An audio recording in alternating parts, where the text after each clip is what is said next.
पूरे ज्ञानवापी परिसर का संरक्षण करने के लिए एएसआई उस एप्लीकेशन को कोर्ट ने खारिज कर दिया है। इन कारणों से इस न्यायालय द्वारा हमारा प्रार्थना पत्र खारिज कर दिया गया है। इसको हम लोग उन ग्राउंड्स को पढ़ेंगे, देखेंगे और देख करके उच्च न्यायालय में इसके विरुद्ध अपील दाखिल करेंगे। हम लोग अभी कंसीडर करेंगे कि हमको जिला न्यायालय में जाना है या उच्च न्यायालय में जाना है। ज्ञानवापी परिसर में अतिरिक्त एएसआई सर्वेक्षण के लिए दायर याचिका वाराणसी कोर्ट ने खारिज कर दी है। अदालत में ये याचिका हिंदू पक्ष ने दायर की थी। कोर्ट के इस आदेश से हिंदू पक्ष को बड़ा झटका लगा है। कोर्ट ने अपने आदेश में यह साफ कर दिया है कि ज्ञानवापी के बचे हुए हिस्सों का अब नए सिरे से एएसआई सर्वे नहीं करवाया जाएगा। मीडिया रिपोर्ट्स के अनुसार हिंदू पक्ष वाराणसी कोर्ट के इस फैसले को इलाहाबाद हाई कोर्ट में चुनौती देगा।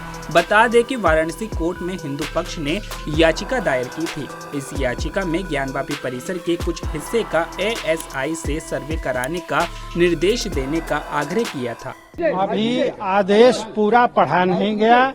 ऑपरेटिव पोर्शन पढ़ करके मैं बता रहा हूं कि माननीय न्यायालय ने हमारी जो एडिशनल सर्वे की एप्लीकेशन दी गई थी, पूरे ज्ञानवापी परिसर का संरक्षण करने के लिए एएसआई उस एप्लीकेशन को कोर्ट ने खारिज कर दिया है। अगला फैसला आप लोग का क्या रहेगा? अगला फैसला इस आदेश के विरुद्ध हम लोग उच्च न्यायालय में जाएंगे। क्या आधार रहा खारिज करने का?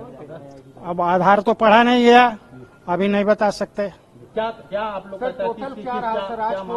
मांग क्या थी आप लोग? केवल यह है कि हमारी एप्लीकेशन खारिज हो गई। ऑपरेटिव पोर्शन पढ़ करके मैं बता रहा हूं, पूरा आदेश पढ़ा नहीं गया है।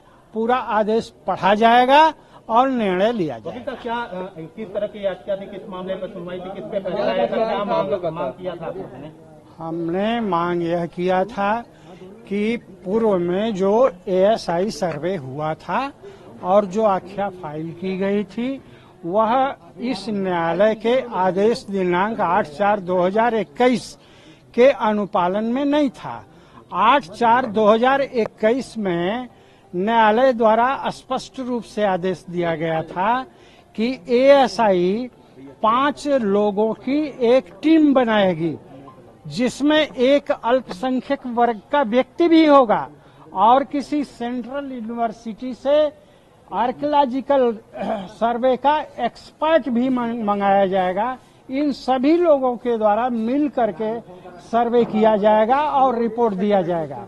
जबकि पूर्व में जो रिपोर्ट दी गई है एएसआई के द्वारा, वो केवल एएसआई ने किया है। इस प्रकार की टीम फार्म ही नहीं की गई। इसलिए 8/4/2021 का जो आदेश हुआ है, जिसे माननीय उच्च न्यायालय ने भी कंफर्म करते हुए इस न्यायालय को आदेशित किया था कि यदि पूर्व में एएसआई की आख्या जो है वह 8/4/2021 के आदेश के अनुरूप नहीं पाया जाता है, तो एडिशनल सर्वे के लिए कोर्ट आदेश करेगी।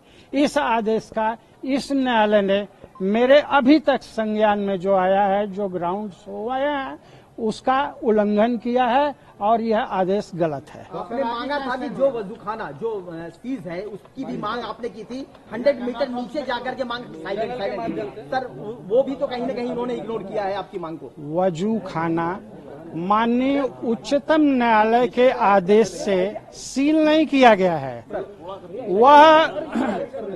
वह संरक्षित करने का आदेश दिया गया है डीएम को, और इस प्रकार संरक्षित करने से उसको सील नहीं कर दिया जाएगा। और एएसआई ने पूर्व में यही कह करके कि माननीय उच्चतम न्यायालय ने उसे सील किया है, इसलिए उसका सर्वे किया ही नहीं। तो पार्ट ऑफ प्रॉपर्टी का सर्वे हुआ ही नहीं और सील का आदेश भी कोई नहीं है सुप्रीम कोर्ट का। दूसरी बात यह है कि जो सेंट्रल डोम है, माने जो बीच का गुंबद है, वही उसी के नीचे स्वयंभू विश्वेश्वर का ज्योतिर्लिंग है। उस पर पूर्व के सर्वे में कोई खुदाई नहीं की गई थी। खुदाई करने से स्वयं को विरत रख लिया था एएसआई ने, और जो सर्वे किया था अपना जीपीआर सिस्टम लगा करके वह उनका सिग्नल केवल 5.8 मीटर तक नीचे तक का दिया। उसके नीचे मलबा और बड़े बड़े बोल्डर्स पत्थर के मिले, जिसके कारण नीचे का रिपोर्ट नहीं दे सका। हमारे तरफ से यही मांग की गई थी कि इस बिल्डिंग को, इस ढांचे को बिना नुकसान किए इससे हट करके कुछ दूरी पर 4x4 का ट्रेंच खोद करके एएसआई नीचे से उस सेंट्रल डोम के नीचे पहुंचे और उसकी विस्तृत सर्वे करे और इसकी रिपोर्ट न्यायालय में देवे। लेकिन किन कारणों से इस न्यायालय द्वारा हमारा प्रार्थना पत्र खारिज कर दिया गया है, इसको हम लोग उन ग्राउंड्स को पढ़ेंगे, देखेंगे और देख करके उच्च न्यायालय में इसके विरुद्ध अपील दाखिल करेंगे। अगर ये माना जाए कब तक जा सकते हैं आप हाईकोर्ट? विद इन लिमिटेशन 30 दिन का जिला न्यायालय के लिए है और 90 दिन का उच्च न्यायालय के लिए है। दोनों चीजों को हम लोग अभी कंसीडर करेंगे कि हमको जिला न्यायालय में जाना है या उच्च न्यायालय में जाना है। बता दें कि ज्ञानवापी केस में 33 साल बाद कोर्ट का ये फैसला आया है। वाराणसी की एफटीसी कोर्ट में इस याचिका की सुनवाई चल रही थी, जिसे कोर्ट ने खारिज कर दिया है। अदालत ने अपने आदेश में यह बताया कि इस केस से जुड़े मामले हाई कोर्ट और सुप्रीम कोर्ट में लंबित है। कोर्ट ने 18 पन्नों में अपना फैसला दिया है। कोर्ट ने अपने आदेश में स्पष्ट कहा कि इस केस से जुड़े मामले पहले से ही हाई कोर्ट और सुप्रीम कोर्ट में चल रहे हैं। ऐसे में हिंदू पक्ष की याचिका खारिज की जाती है।